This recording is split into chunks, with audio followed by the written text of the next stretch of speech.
Is that why you went into law? Because you like to argue? No, funny enough, actually, funny enough about law, I loved basketball growing up. I love even acting.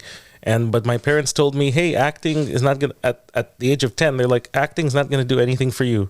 Go do something else. But that's not why I went into law. I went into law because I said, hey, this is going to give me the tools to achieve what I want to do. Because Which is acting? No, which is actually my grandpa used to tell me. I said, "Oh, I'm going to become a lawyer." He's like, "Oh, you want to become a liar?" I'm like, "No." I said, "A lawyer." He's like, "Yeah, I know, a liar." And funny enough, he used to joke with me. He's like, "Well, then you should just become a priest if you want to influence people."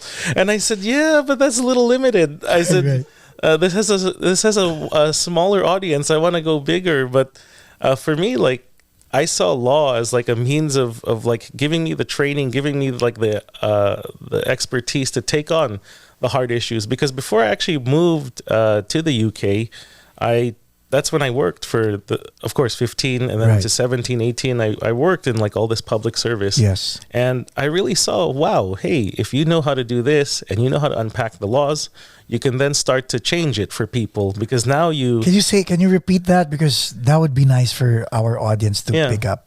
If you can.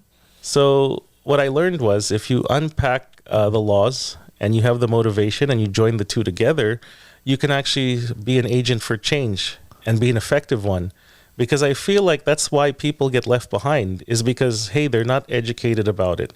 No one tells them about it, or no one reaches out to teach them or spread information about things. So then you get lost in the process. And that's why I understand if you don't want to be involved in like politics or law, because you're like, oh, what's it do for me kind of thing.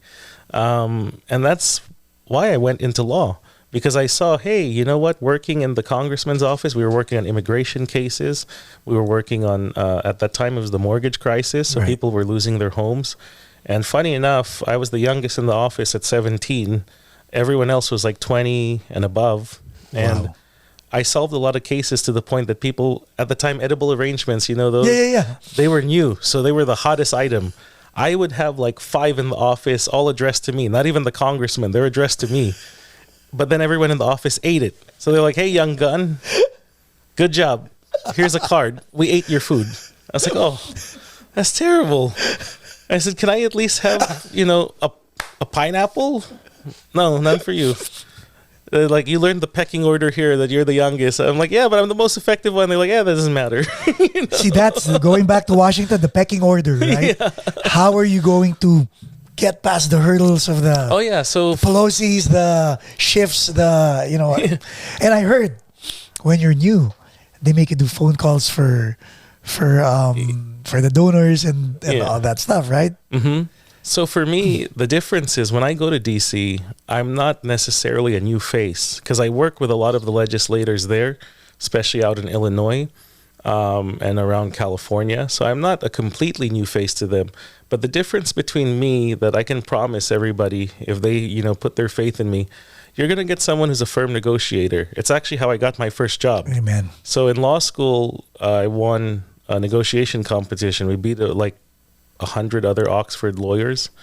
And through that academics and even in life, in business, I became like a really firm negotiator, because part of it is I understand that there is compromise, and we do need that today, but compromise without sacrificing your principles.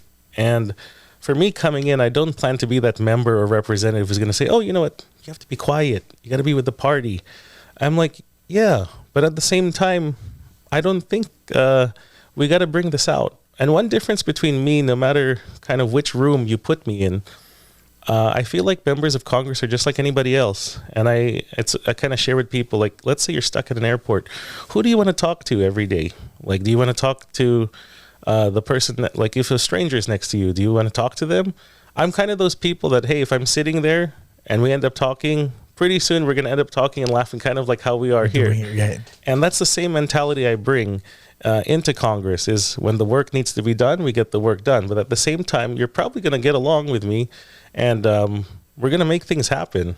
Because I understand, I think from having like such a diverse experience of being in so many different places, I have an understanding of like just who people are and like what makes you tick, what makes you feel happy. And from there, we can kind of, I think it's most importantly, it's finding the commonality with each other, whether you're Republican or Democrat. Like part of one of the main messages that I've been really pitching to everybody is, because like I said earlier, you know, Democrat, oh gosh, Republican, oh gosh, like everything is I'm like, everything is oh gosh. Yeah, I was like, you know, whether we're red, we're blue, at the end of the day, for everyone, we're red, white, and blue. Yeah, we're all a part of America. Yes, and whatever that vision is. So that's why I have, like, I think in my race, I'm one of the more unique ones that's really pushing for unification, really pushing for like diplomatic measures, pushing for peace, because those sides are achievable if we just really listen.